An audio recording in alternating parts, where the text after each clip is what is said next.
Yaaddee beektaa laata? Waaqni hin godhin malee soo kuftee cabdee qabeenya amma qabdu kana tasa osoo dhabdee fuulli kee bareedaan mucasaarraa kaatee faallaa amma jirtu osoo bifa dhabaa taate qaamni kee hir'atee mana totoo galte kan kaleessa jaalaa hiriyaan garaa kee maasiin jedha barte yaadime akkuma kaleessaa sana si jaallata karaatti si argee nagaa si gaafata si arguu barbaadee lafa jirtu dhufa mooyyootu bilbiltellee bilbila kee cufa akkuma duraanii siin du'a jedhaaree mudaa kee wajjiniin jiraachuuf fedhaare moo yaada isaa jijjiiree karaa sirraa maqaa waadaa duraan galee harka isaa naqa suma duraan firaa halagaan fakkeessu qawwaa keetti kolfee mudaa kee nakkeessu ani siinuun beeku adeessa baate hiriyaa kurmiteessa nanaaf taate ani nama akka keetii argeen beeku takka iji kee baduu gadi dhiisi bakka otuma ta'e immoo nama akka kee dhaba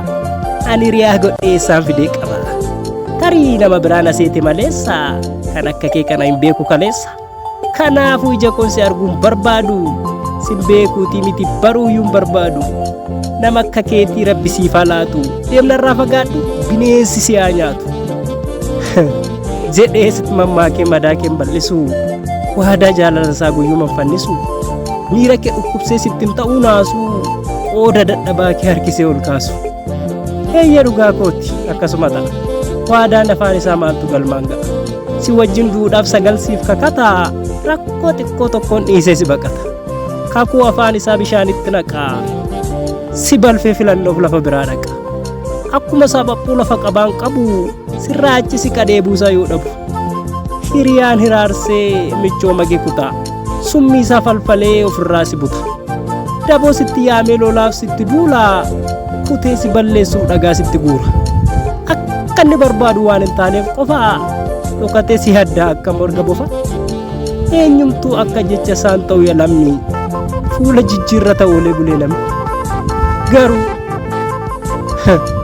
fooniin kee ajaa'us isa sin baqanne haalaa fi akka keen isa sin laganne madaa kee tuttuqee isa sin boossifne sin balleessa jedhee isa sin doorsifne tola kan siif tolu kan hin naanne liqii isa obsa qabu isa hundaa baatu uumaa keetti siqi